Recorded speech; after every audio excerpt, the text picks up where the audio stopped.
tayo ng gulay, pakbit. Side muna natin yung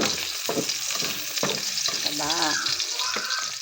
Tapos ilalagay natin yung bawang, sibuyas,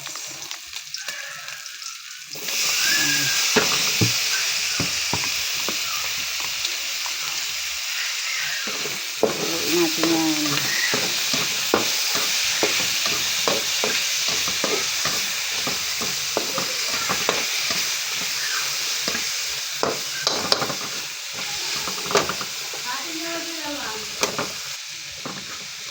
Yan, hanggang sa maluto yung kamatis.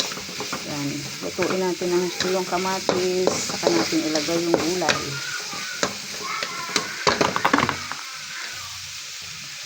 Lalagay natin yung kalabasa kasi matagal maluto yan.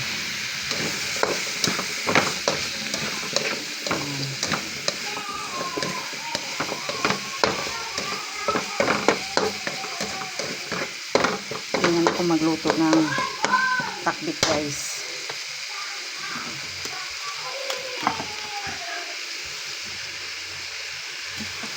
Tapos takpan natin. Tapos lagay natin yung bagoong alamang. Ayan, lutuin natin maigi hanggang sa magmamantika na yun. Tapos takpan ulit natin. Ayan guys. Ayan natin yung gulay.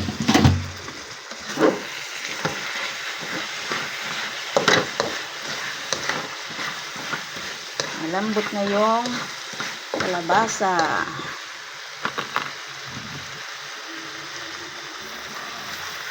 Lagay na natin yung ibang gulay.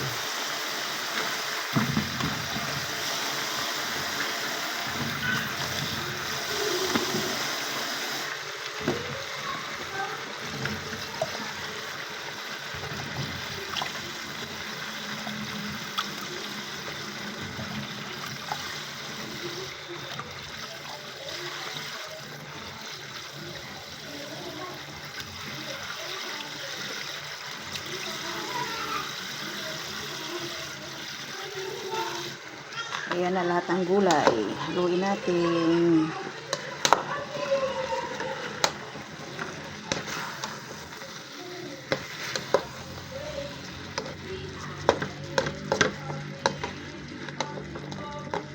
Ayan.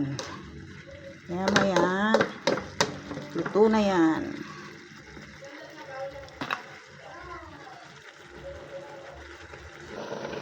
At yan na. Luto ng ating pakbit.